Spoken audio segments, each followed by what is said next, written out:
walaal ma ogtahay isticmaalka ama cunitaanka buskudka Oreo uu yahay gebi ahaanba xaaraan oosan xalaal ahayn.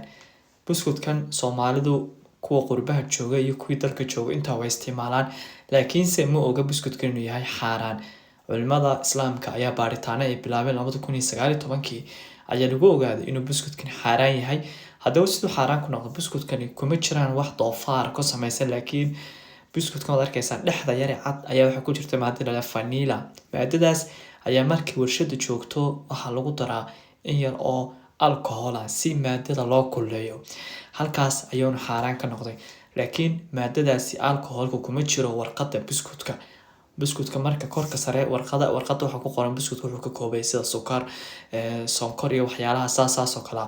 Haddaba culimada Islaamka ayaa waxa ay la hadleen shirkadda oo ku taala Faransiiska, dabadeetana waxay u sheegeen inay tahay maadooyinka ay sheegto inay waxaan xaaraan iyo xalaal yihiin. Laakiin shirkadda ayaa gebi ahaanba isla markiiba Twitterkeeda waxay ku soo qortay Oreo inuusan ahayn xalaal. Haddaba muddo wax yar laga joogo ayaa qisada la yaab kale waxay tahay shirkaddii gebi ahaanba Twitterkii ayay ka masaxday qoraalkii soo qortay. Laakiin qoraalkii intiisan masixin ka hor ayaa gebi ahaanba dhammaan culimada Islaamka oo dhan ba screenshot ka qaaday waana la sawiray. Waad arkaysaa page-ka waxaan soo qaaday waa Al Jazeera, qaybta waliba u hadasha diinta Islaamka ka hadasha. Haddaba buskudkani gebi ahaanba walaal waa xaaraan maqtaca haddii aad cuntay horaad cunto aadsan ogeyn, laakiin hadda ogow. Raantii adduunka oo dhan ayaa lagu faafiyay, waddan kasta oo muslim degan yahayna buskudkan informationkiisa waa loo shirkareeyay. Soomaalidu raantii iyagoo og ama ay hore u maqleen ay hadda doona cunayaan. Laakiin la soco fiidiyogan hadduu ku soo gaaray fadlan iska ilaali buskudkani gebi ahaanba waxa la xaqiijiyay inuu yahay xaaraan.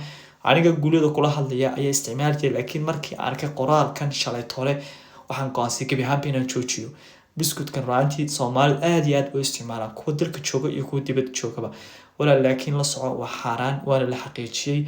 Shirkadda ayaana Twitterkeeda ku soo qortay sawirka shirkadda aan halkan ay soo geli doonaa iyadoo screenshot waa kan marka eeg gebi ahaanba shirkaddu waxa la yaab kale waxay tahay isla markiiba way ka masaxday Twitterkeeda qoraalkii soo dhigtay.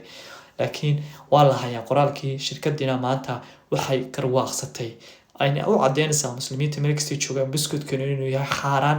Sababta xaaraan ka dhigtayna waa alcoholka lagu daray maadada vanilla.